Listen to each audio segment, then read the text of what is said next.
జై శ్రీరామ్, శ్రీమాత్రే నమః, శ్రీ గురుభ్యో నమః. ఈ విశ్వవసు నామ సంవత్సరంలో ద్వాదశ రాశుల వాళ్ళకి, ద్వాదశ లగ్నాల వాళ్ళకి ఈ విశ్వవసు నామ సంవత్సరం ఎలాంటి ఫలితాన్ని తెచ్చిపెట్టబోతోంది, ఏ విషయాల్లో అనుకూలతలను సూచిస్తుంది, ఏ విషయాల్లో శుభత్వాన్ని సూచిస్తుంది, ఏ విషయాల్లో అదృష్టాన్ని సూచిస్తుంది, అలాగే ఏ విషయాల్లో జాగ్రత్తలను సూచిస్తుంది. జాగ్రత్తలు సూచిస్తూ ఉన్నప్పుడు మనకి ఆ విషయాల్లో మనం పర్టికులర్ విషయాల్లో కనుక మనం జాగ్రత్తగా ఉంటే కనుక మనకి ప్రతికూల పరిస్థితులు లేనట్లే. ఫస్ట్ మనం అక్కడ మనకి ప్రాక్టికల్ రెమెడీ ఏంటంటే జాగ్రత్తలు సూచించే అంశాల్లో మనం జాగ్రత్త పడితే కనుక ప్రతికూలతల్ని మనం అధిగమించినట్లే. అసలు ప్రతికూల పరిస్థితులు జాగ్రత్తలు ఒక్కొక్కసారి మనకి తెలియకుండా, జాగ్రత్తలు చూసుకోకుండా, సూచనలు చూసుకోకుండా కొన్ని పనులు చేయడం వల్ల ప్రతికూల పరిస్థితులు వస్తాయి. అసలు ప్రతికూల పరిస్థితులను అధిగమించడానికి ఎలాంటి పరిహారాలు చేసుకోవాలో మనం ఈ సంవత్సరం చూద్దాము. విశ్వవసు నామ సంవత్సరంలో మొదటగా ఈ విశ్వవసు నామ సంవత్సరంలో మనకి గోచర గ్రహస్థితుల గురించి తెలుసుకొని తదుపరి మనం రాశుల వారీగా మాట్లాడుకుందాము. మొదటగా దేవగురువు అయిన బృహస్పతి మే నెల సగం వరకు కూడా ఆయన సంచారము వృషభ రాశిలో ఉంటుంది. మే నెల సగం తర్వాత నుంచి ఆయన మిథున రాశిలోకి ఆయన సంచారం సాగుతుంది. అప్పుడే మనకి సరస్వతి నది పుష్కరాలు కూడా వస్తాయి. ఆయన ఎప్పుడైతే మిథున రాశిలోకి అడుగు పెడతాడో అప్పుడు సరస్వతి నది పుష్కరాలు వస్తాయి. అలాగే శనీశ్వరుడి సంచారం మీనరాశిలో ఈ సంవత్సరం నుంచి ప్రారంభమవుతూ ఉంది. శనీశ్వరుడి సంచారం మీనరాశిలోకి రావడం వల్ల మకర రాశి వాళ్ళకి ఏలినాటి శని అయిపోతూ ఉంది. అలాగే వృశ్చిక రాశి వాళ్ళకి అర్ధాష్టమ శని అయిపోయింది. కర్కాటక రాశి వాళ్ళకి అష్టమ శని అయిపోతూ ఉంది. ఇప్పుడు ఏలినాటి శని మేషరాశి వాళ్ళకి ప్రారంభమైంది ఈ సంవత్సరం నుంచి, విశ్వవసు నామ సంవత్సరం నుంచి. అలాగే సింహరాశి వాళ్ళకి అష్టమ శని ప్రారంభమైంది. ధనురాశి వాళ్ళకి అర్ధాష్టమ శని ప్రారంభమైంది. శనీశ్వరుడు గోచార గ్రహస్థితుల రీత్యా ఆయన మీనరాశి సంచారం రీత్యా ఇక్కడి నుంచి 2.5 ఏళ్ల పాటు మేషరాశి వాళ్ళకి ఏలినాటి శని, మేషరాశి వాళ్ళకైతే 7.5 సంవత్సరాలు ఏలినాటి శని అప్లికేబిలిటీ ఉంటుంది. 2.5 సంవత్సరాలు సింహరాశి వాళ్ళకి అష్టమ శని ఉంటుంది. అలాగే 2.5 సంవత్సరాలు ధనుసు రాశి వాళ్ళకి అర్ధాష్టమ శని ఉంటుంది. మీనరాశి వాళ్ళు కూడా ఏలినాటి శనిలోనే ఉన్నారు. కుంభరాశి వాళ్ళు కూడా ఏలినాటి శనిలోనే ఉన్నారు. కుంభరాశి వాళ్ళకి ఏలినాటి శని ఇంకా 2.5 సంవత్సరాల్లో అయిపోతుంది. మీనరాశి వాళ్ళకి ఇంకా 5 సంవత్సరాలు ఏలినాటి శనిలో ఉన్నారు. మేషరాశి వాళ్ళకి ఇప్పుడే ఏలినాటి శని మొదలైంది. అలాగే రాహుదేవుడు మరియు కేతుదేవుడు ఈ సంవత్సరం ప్రారంభంలో శనీశ్వరుడు మరియు రాహుదేవుడు కలిసి మీనరాశిలో సంచారం చేస్తారు. మే నెల చివరిలో రాహుదేవుడు సింహరాశిలో మీనరాశిలో నుంచి కుంభరాశిలోకి వస్తున్నాడు. మీనరాశిలో సంచారం చేసే రాహుదేవుడు మీనరాశి నుంచి కుంభరాశిలోకి వస్తున్నాడు. అలాగే కేతు భగవానుడు కన్యారాశిలో ఆయన సంచారం చేస్తూ ఉన్నారు. కన్యారాశిలో సంచారం చేసే కేతు భగవానుడు కన్యారాశి నుంచి సింహరాశిలోకి అడుగుపెట్టబోతూ ఉన్నాడు. సో ఇది మనకి గోచారంలో ఉన్న గ్రహస్థితుల్లో సంచారము. మేలో 3 ప్లానెట్స్ మారుతున్నాయి. గురు భగవానుడు మేలో మిథున రాశిలోకి వస్తున్నాడు వృషభ రాశిలోంచి. మే చివరిలో రాహుకేతువులు కూడా వాళ్ళ గ్రహ సంచారాన్ని మారుస్తూ ఉన్నారు. ఇన్నాళ్ళు మీన రాశిలో ట్రాన్సిట్ చేసిన రాహు భగవానుడు ఇప్పుడు కుంభరాశిలోకి రావడము, అలాగే కేతు భగవానుడు కన్యా రాశిలో ట్రాన్సిట్ చేసిన కేతు భగవానుడు సింహరాశిలోకి రావడము. ఇవి గోచారంలో ఉన్న గ్రహ గమనాలు. ఈ గోచారంలో ఉన్న గ్రహ గమనాలను అనుసరించి అన్ని రాశుల వాళ్ళకి ఎలాంటి ఫలితాలు ఉంటాయి ఈ విషయాలు మనం తెలుసుకుందాము. ఆదాయ వ్యయము, రాజ్యపూజ్యం, అవమానం వీటితో పాటుగా మనం తెలుసుకుందాము. వృశ్చిక రాశి ఆదాయం 2, వ్యయం 14, రాజపూజ్యం 5, అవమానం 2. మీరు వృశ్చిక రాశిలో పుట్టిన వృశ్చిక లగ్నంలో అంటే మీ 12 రాశుల్లో మీరు ఏ రాశి అయినా సరే మీ లగ్నం వృశ్చిక లగ్నం అయితే అప్పుడు కూడా మీకు ఈ ఫలితాలు వర్తిస్తాయి. మీకు ఎలా ఉంటుందంటే ఒక గుడ్ న్యూస్, అర్ధాష్టమ శని అయిపోయింది. మీకు అర్ధాష్టమ శని మంచి కూడా చేశాడు, అది మనం మర్చిపోకూడదు. డెఫినెట్గా గడిచిన 2.5 ఇయర్స్లో ఇల్లు కొనుక్కోవడమో, పెళ్ళి అవ్వడమో, లేదా ఏదో ఒక మంచి అయితే చూసే తీరి ఉండాలి డెఫినెట్గా. ఎందుకంటే అది శనీశ్వరుడు ప్రామిస్. అయితే ఇప్పుడు ఆయన పంచమ స్థానంలోకి వెళ్ళిపోయాడు మీకు. అలాగే మీకు అష్టమ స్థానంలో మే మధ్యలో నుంచి గురు భగవానుడి సంచారము, ఇప్పుడు చతుర్థ స్థానంలో రాహు భగవానుడి సంచారం, నవమ స్థానంలో కేతు భగవానుడి సంచారం. ఇవన్నీ మీకు ఎలాంటి ఫలితాన్ని తెచ్చిపెట్టబోతున్నాయో మనం ఇప్పుడు చూద్దాం. వివాహ ప్రయత్నాలు చేస్తూ ఉన్న వాళ్ళకి వివాహ ప్రయత్నాలు సఫలీకృతం అవుతాయి. మీరు చేసే ప్రయత్నాలన్నీ కూడా చక్కగా సఫలీకృతం అవుతాయి వివాహ ప్రయత్నాలు చేయాలనుకునే వాళ్ళకి. అలాగే ఆల్రెడీ మీరు వివాహితులయ్యి మీ ఇద్దరి మధ్య ఏమైనా వైవాహిక జీవితంలో పరపచ్చాలు ఉంటే అవి కరెక్ట్ అయ్యే శుభ సమయం. వ్యాపారస్తులకి మీ వ్యాపారము అంచెలంచెలుగా ఎదిగే శుభ సమయము. వ్యాపారం అనేది అంత తేలికైన విషయం కాదు. స్వయం ప్రతిపత్తితోటి పైకి రావడానికి ఒక ఆధారము వ్యాపారము, అది ఏదైనా కావచ్చు. అది అంత ఈజీగా అవ్వదు ఎవరికైనా సరే. వ్యాపారంలో చాలా తక్కువ మంది సక్సెస్ఫుల్గా ఉంటారు, అతి కొద్ది మంది సక్సెస్ఫుల్గా ఉంటారు. కొంతమందికి నార్మల్గా వెళ్ళిపోతుంది, పెద్ద వచ్చి పడదు, అలాగని ఇబ్బంది ఉండదు, అలా వెళ్ళిపోతూ ఉంటుంది. బట్ చాలామంది లాసెస్లోకి వెళ్ళిపోతారు వ్యాపారంలో. చాలామందికి ఇబ్బందులు కూడా ఉంటాయి వ్యాపారం, అది మానలేరు, చెయ్యలేరు. అదొక అంటే అసలు ఎందుకు తీసుకున్నారా భగవంతుడు అన్నట్టు ఉంటుంది. కానీ ఈ సంవత్సరము వ్యాపారస్తులకి చాలా మంచి టైం, చాలా బాగా ఉంది. అంటే మీరు వ్యాపారం చేస్తూ ఉన్న వాళ్ళైతేనే ఈ విషయం వర్తిస్తుంది. మీరు ఇప్పుడు వ్యాపారం మొదలు పెట్టాలంటే ఈ పాయింట్ వర్తించదు.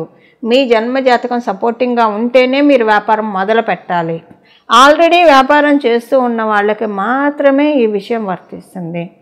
వ్యాపారస్తులకి ఇన్నాళ్ళు మీరు పడ్డ శ్రమకి తగ్గ గుర్తింపు, గౌరవము, అలాగే రివార్డ్స్ అంటే ఒక డబ్బు రూపంలో మీకు రాబోతుంది. ఇది మీకు గ్రహదేవతలు ప్రసాదిస్తూ ఉన్నాయి. అయితే మీకు ఈ సంవత్సరము మీకు అనుకోకుండానే కొన్ని ప్రయాణాలు చేస్తారు. ఈ ప్రయాణాలు డెఫినెట్గా తీర్థయాత్రలు అవుతాయి. ఒక 3 క్షేత్రాన్ని దర్శిస్తారు. అంటే ఇంటి దగ్గర ఉన్న గుళ్ళని కాదు, మీరు అనుకోకుండా తిరుమల వెళ్ళడమో లేదా ఏదైనా ఒక క్షేత్రం, మీ ఇంటి నుంచి దూరంగా ఉండే పుణ్యక్షేత్రం, స్వయంభూ దేవాలయం కావచ్చు, ఏదైనా. అంటే ఆలఫ్యషడన్ వెళ్ళిపోతారు, మీరేం ప్లాన్ చేసుకోరు. అలా ఆ భగవంతుడే మిమ్మల్ని దగ్గరుండి తీసుకెళ్ళినట్టు సడన్గా రాత్రి పడుకున్నప్పుడు ఆలోచన రావడం, లేదా మీ వాళ్ళు ఎవరైనా అడగడమో ఆలఫ్యషడన్ ఉంటుంది. ఆ ట్రావెల్ అది కూడా గుడికే ఉంటుంది, దేవాలయానికే ఉంటుంది. 3 సార్లు వెళ్తారు ఈ సంవత్సరము. ఈ 3 సార్లు వెళ్ళొచ్చిన అంటే ఇదేదో మీరు ప్లాన్డ్గా చేసుకోరు. సపోజ్ మీకు ఎవ్రీ ఇయర్ కొంతమంది వాళ్ళ క్యాలెండర్లో వాళ్ళ డైరీలో పెట్టుకుంటారు, ఎవ్రీ ఇయర్ డెఫినెట్గా ఏదైనా క్షేత్రాన్ని, ఒక క్షేత్రాన్ని దర్శించడము లేదా ఇన్ని క్షేత్రాన్ని దర్శించే రావాలని, అలాంటి ప్రణాళిక మీరు మీ డైరీలో ఉన్న వాళ్ళైతే సూపర్బ్, ఎలాగైనా మీరు వెళ్ళిపోతారు. మీకు ఇంకా చాలా మంచి బ్లెస్సింగ్స్. అలా లేదు మేము ప్రతి సంవత్సరం అలా వెళ్ళాం, మాకు ఎప్పుడు కుదిరితే అప్పుడు వెళ్తాము, భగవంతుడు ఎప్పుడు పిలిస్తే అప్పుడు వెళ్తాం, అలా అనుకునే వాళ్ళైతే ఈ సంవత్సరం మీకు తెలియకుండానే 3 పుణ్యక్షేత్రాన్ని దర్శిస్తారు. ఈ 3 పుణ్యక్షేత్రాలు దర్శించిన ఫలం మీకు డెఫినెట్గా బ్యూటిఫుల్గా ఉంటుంది. దేవాలయాన్ని దర్శించడం వల్ల మంచి ఎనర్జీ వస్తుంది, మంచి ఆరాన్ని మనం మూట కట్టుకొని వస్తాము. దానివల్ల ఏంటంటే మన చుట్టూ ఉన్న పరిస్థితులన్నీ చక్కబడతాయి. ఏ విషయాల్లో ఇబ్బందులు పడుతున్నాయి అవన్నీ చెక్ అని తీసేసి అవతల పడేస్తాడు భగవంతుడు. ఇప్పుడు అది జరుగుతుంది వృశ్చిక రాశి, వృశ్చిక లగ్నంలో పుట్టిన వాళ్ళకి. ఎలా జరుగుతుంది మీకు తెలియకుండా, అనుకోకుండా ఆటోమేటిక్గా 3 క్షేత్రాలు దర్శిస్తారు. నేను ఇప్పుడు చెప్పాను మీరు ఆల్రెడీ ఎప్పుడు దర్శిస్తూ ఉంటారు, మీరు ప్రతి సంవత్సరం వెళ్తూ ఉంటారు. మీకు ఇంకా ఇది బొనాంజా, చాలా మంచి సమయం అన్నమాట, చాలా మంచి శుభ సమయం ఇది. మీకు ఇంకా ఎక్కువగా జరుగుతాయి, ఎక్స్ట్రా బోనస్ ఉంటుంది అనమాట. ఎందుకంటే మరి మీరు భగవంతుడు ఇన్నాళ్ళు మీరు కట్టుకున్న పుణ్యఫలం అంతా ఇప్పుడు మొత్తం భగవంతుడు మూట విప్పి మీకు ఇస్తూ ఉన్నాడు అనమాట. ఒక తాయిలం మూటని ఇప్పుతూ ఉన్నాడు అనమాట భగవంతుడు మీ తరఫున. వృశ్చిక రాశి, వృశ్చిక లగ్నంలో పుట్టిన వాళ్ళందరికీ ఈ పాయింట్ అన్డౌటెడ్లీ అప్లికేబిలిటీ ఉంటుంది. సపోజ్ మీరు కనుక అదే వెళ్ళకపోయినా ఈ సంవత్సరం వెళ్తారు, అది మీకు మంచి ఫలితాన్ని మీకు అందజేస్తుంది. గురు భగవానుడు మీకు అష్టమ స్థానంలో సంచారం చేస్తూ ఉన్నాడు. అష్టమ స్థానంలో సంచారం చేస్తూ సౌభాగ్య యోగాన్ని మీకు కలిగిస్తుంది. అంటే సపోజ్ మీకు మీ స్పౌస్ మానసిక ఆరోగ్యం బాగోకపోయినా, శారీరక ఆరోగ్యం బాగోకపోయినా దాన్ని క్యూర్ చేస్తూ ఉన్నాడు, హీల్ చేస్తూ ఉన్నాడు గురు భగవానుడు. మానసిక ఆరోగ్యం బాగోకపోవడం అంటే మీ ఇద్దరి మధ్య విభేదాలు, మనస్పర్ధలు. శారీరక ఆరోగ్యం అంటే నేను చెప్పక్కర్లా, మీకు తెలుసు. ఏదైనా కూడా మొత్తానికి వైవాహిక జీవితంలో భార్యాభర్తల మధ్య సంబంధాన్ని, బాంధవ్యాన్ని మెరుగుపరుస్తూ ఉన్నాడు గురు భగవానుడు. అలాగే ఒక శుభకార్యానికి లేదా మీ సక్సెస్ని సెలబ్రేట్ చేసుకుంటారు. శుభకార్యం జరగచ్చు, వివాహము, మీ పిల్లలు వివాహం కావచ్చు, మీకు వివాహం కావచ్చు, మీ పిల్లలకి వివాహం, ఉపనయనం, లేదా ఆడపిల్లలైతే మెచ్యూర్, ఇవి. లేకపోతే కనుక గర్భిణి, మీ పిల్లలకి పెళ్ళయింది, వాళ్ళు ప్రెగ్నెంట్ అయితే బాగుండని చూస్తుంటే, ఒకవేళ మీ కోడలు అయినా ప్రెగ్నెంట్ అవుతారు. సో ఇలాంటి ఏదో ఒక శుభకార్యం జరుగుతుంది. లేదా మీ సక్సెస్ని మీరు సెలబ్రేట్ చేసుకుంటారు. సో మీరు పార్టీలు ఇస్తారు అందరూ. సో దీంట్లో ఏది జరిగినా కూడా, అంటే సక్సెస్ వచ్చాక ఇస్తారు. దీంట్లో ఏది జరిగినా కూడా, అంటే ఒక శుభకార్యం జరిగినా మీకు డెఫినెట్గా ఏదో ఒక మంచి మార్పు మీ జీవితంలో జరుగుతుంది. ఏ విషయంలో మార్పు జరుగుతుంది అది మీ జన్మజాతకాన్ని బట్టి ఆధారపడి ఉంటుంది. బట్ ఒక శుభకార్యం మీ ఇంట్లో అనుకోకుండా, అంటే వివాహం కోసం ప్రయత్నిస్తూ ఉన్నారు, కుదిరింది అనుకోండి, డెఫినెట్గా అంటే ఎప్పుడైనా మనం ఏదైనా శుభకార్యం చేస్తే ఏమవుతుంది, ఆనందం వస్తుంది. డెఫినెట్గా మనం అనుకున్న పని అవుతుంది, మనకు ఆనందం వస్తుంది, సైడ్ బై సైడ్ డబ్బులు వెళ్ళిపోతాయి కదా, ఖర్చు అవుతాయి కదా, కానీ మనం ఇష్టపడే ఖర్చు పెడతాం. కానీ ఇక్కడ ఏంటంటే మీకు డబ్బులు ఖర్చు అవుతాయి, ఆనందం వస్తుంది, దాంతోపాటు మనకి ఒక బ్లెస్సింగ్ ఉంటుంది, ఒక వరం ఉంటుంది. ఆ వరం ఏంటి, ఏం వరం వస్తుంది అనేది మీ జన్మజాతకాన్ని బట్టి ఆధారపడి ఉంది. ఏముంటుందండి, వృత్తిపరంగా ఉండొచ్చు, పర్సనల్ లైఫ్లో ఉండొచ్చు, ఆస్తిపాస్తుల పరంగా ఉండొచ్చు. ఇలానే కదా ఏ ఒకటి మనం ఏదనుకుంటే అది అవుతుంది, అంతే. సింపుల్గా చెప్పాలంటే మీరు ఏదైతే నాకు ఇదైతే బాగుండరా భగవంతుడా అని మీరు అనుకున్నారో అది డెఫినెట్గా అవుతుంది. ధర్మబద్ధమైనది ఏదైనా కూడా అయ్యే తీరుతుంది. ఇది గురు భగవానుడు మీకు ఇస్తున్న ప్రామిస్ అనమాట. డెఫినెట్గా ఆయన మీకు ఇచ్చే తీరుతాడు. ఈ సంవత్సరం క్లోజ్ అయ్యే లోపల ఇది డెఫినెట్గా మీకు మే నుంచి అప్లికేబిలిటీ ఉంటుంది. ఏప్రిల్ నుంచి కూడా మనం చేసుకోవచ్చు, విశ్వావసు స్టార్టింగ్ నుంచి కూడా ఇది మీరు తీసేసుకోవచ్చు కన్సిడరేషన్లోకి. బట్ ఈ సంవత్సరం పూర్తి అయ్యే లోపల, విశ్వావసు నామ సంవత్సరం క్యాలెండర్ ఇయర్ ఫ్లాగ్ ఎండ్కి వచ్చే లోపల, వేదిక్ క్యాలెండర్ ఇయర్ ఫ్లాగ్ ఎండ్కి వచ్చే లోపల మీరు చూసే తీరుతారు. ఈ బ్లెస్సింగ్స్ అన్నీ కూడా మీరు చూసే తీరుతారు. ఇది భగవంతుడి యొక్క ప్రామిస్, గురు భగవానుడి యొక్క ప్రామిస్, అంటే భగవంతుడి యొక్క ప్రామిస్ అని ఇక్కడ మీరు తెలుసుకోవాలి. అలాగే మీకు మాటకి సంబంధించిన వాటిల్లో మంచి పలుకుబడి, గౌరవము ఇవన్నీ మీకు దక్కుతాయి, ఆదరణ దొరుకుతుంది. సో పబ్లిక్లో మిమ్మల్ని చూసి చాలామంది అట్రాక్షన్ అవుతారు, ఆకర్షణ యోగం అని చెప్పచ్చు. ఒక రకంగా చెప్పాలంటే చాలామందిని మీరు ఇన్ఫ్లుయెన్స్ చేయగలుగుతారు. అలాగే చాలామంది మీకు ఆకర్షితులు అవుతారు. అది మీకు ఇప్పుడు ఉన్న ప్రామిస్ అనమాట, గురు భగవాను నుంచి వచ్చే ప్రామిస్. దీనికి శనైశ్వరుడు మరియు రాహుకేతువులు అడ్డు చెప్పట్లేదు కాబట్టి స్మూత్గా వెళ్తుంది. ఉదాహరణకి మీ జన్మజాతకం బాగోలేదు అనుకుందాం ఎగ్జాంపుల్కి, అప్పుడైనా ఇది అవుతుంది. బట్ అప్పుడు మీరు 40% చూస్తారు, అసలైతే చూస్తారు. మీ చుట్టూ ఉన్న మనుషులు మిమ్మల్ని చూసే దృష్టికోణం మారుతుంది, కొంచెం గౌరవంగా మాట్లాడడం. అది అంతకుముందు గౌరవం ఇచ్చేవాళ్ళని ఇంకా గౌరవప్రదంగా చూస్తారు. మీ జన్మజాతకం బాగా ఉంది, అసలు ఇంకా మిమ్మల్ని పల్లకీలో పెట్టి ఊరేగిస్తారు, చాలా బాగుంటుందండి. సో వృశ్చిక రాశి వాళ్ళందరూ కూడా, వృశ్చిక లగ్నంలో పుట్టిన వాళ్ళందరూ కూడా ఈ 2.5 yearsలో పడరాని పాటలు పడ్డారు అంటే అసలు. ఎందుకంటే శనీశ్వరుడు మామూలు హ్యామరింగ్ ఇవ్వాల, శనీశ్వరుడు చాలా హ్యామరింగ్ ఇచ్చాడు పాపం. బట్ మంచి కూడా చేశాడు, మనం అది కూడా మాట్లాడుకోవాలి. మంచి కూడా చేశాడు, డెఫినెట్గా మిమ్మల్ని స్ట్రాంగ్ చేయడమో లేదా ఇల్లు ఇవ్వడమో ఏదో ఒకటి, డెఫినెట్గా ఒక బ్లెస్సింగ్ ఇవ్వకుండా అయితే శనీశ్వరుడు వెళ్ళాడు, ఏదో ఒక బ్లెస్సింగ్ ఇచ్చే తీరుతాడు, పిల్లలకు ఉద్యోగపరంగా కావచ్చు ఏదైనా. బట్ ఇప్పుడు ఇంకా వాటన్నిటి నుంచి కాలం మీకు గాయాన్ని మానిపి చక్కగా, కాలమే వైద్యుడు అయితే ఎంత బాగుంటుంది. అది ఇప్పుడు మీకు వృశ్చిక రాశి వాళ్ళకి పర్ఫెక్ట్ డెఫినేషన్, ఆప్ట్ అనమాట ఈ వర్డ్. భగవంతుడే మీకు వైద్యుడు. ఏ విషయాల్లో, మీ జాతకాన్ని క్యూర్ చేయడంలో, మీకున్న కర్మాన్ని తొలగించడంలో, వీటన్నిటికీ భగవంతుడు వైద్యుడిగా పనిచేస్తూ మిమ్మల్ని అందరినీ కూడా హీల్ చేస్తున్నాడు. మీకున్న గాయాలన్నీ మానిపోతాయి. అసలు నేను ఇప్పుడు చెప్పే మాటలు వింటుంటేనే మీకు అమ్మయ్య అనుకొని కళ్ళెంబడ ఆనంద బాష్పాలు రాకపోతే నన్ను అడగండి. ఎందుకంటే మీరు పడ్డది అలా ఉంది. ఈ 2.5 years మామూలుగా నలిగిపోలేదు. అసలు కష్టం అంటే ఇలా ఉంటుందిరా భగవంతుడా అన్నట్టు, అంటే నరకం అనేది ఎక్కడో లేదేమో అంటే. ఇంకా నేను అంటే ఏం మాట్లాడినా తక్కువే పాపం వృశ్చిక రాశి వాళ్ళకి, వృశ్చిక లగ్నంలో పుట్టిన వాళ్ళకి.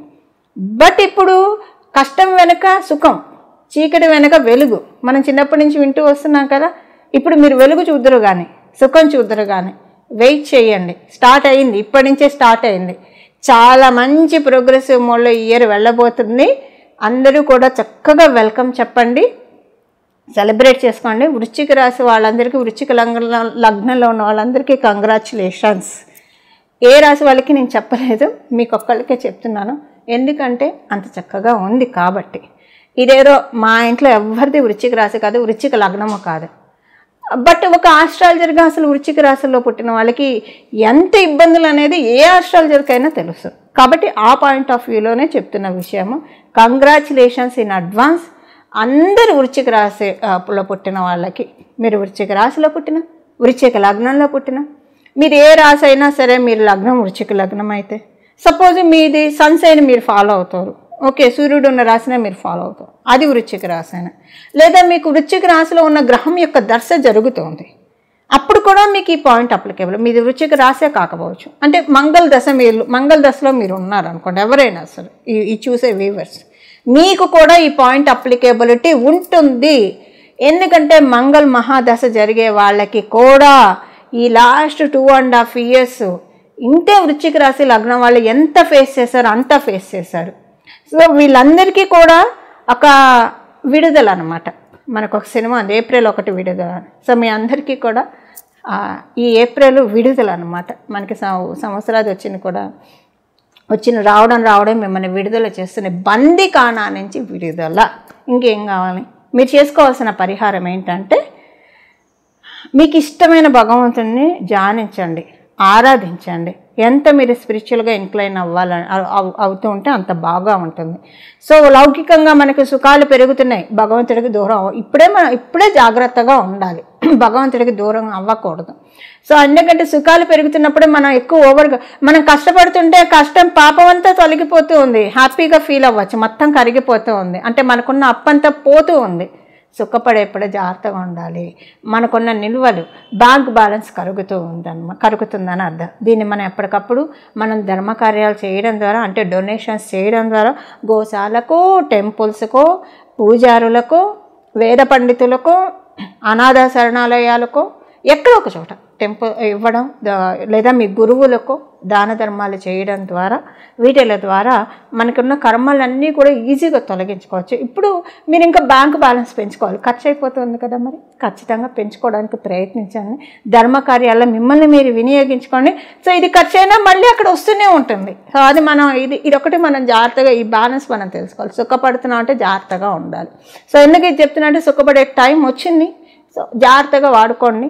అందరికీ కూడా కంగ్రాచులేషన్స్ వన్స్ అగైన్. వృశ్చిక రాశిలో పుట్టిన వాళ్ళందరికీ మీ అందరి జీవితంలో భగవంతుడి ఆశీస్సులు పరిపూర్తిగా ఉండాలని చెప్పి మనస్ఫూర్తిగా నేను కూడా మీ అందరి తరఫున కోరుకుంటూ, మనందరి తరఫున కోరుకుంటూ, మంగళం. నమో భగవతే వాసుదేవాయ.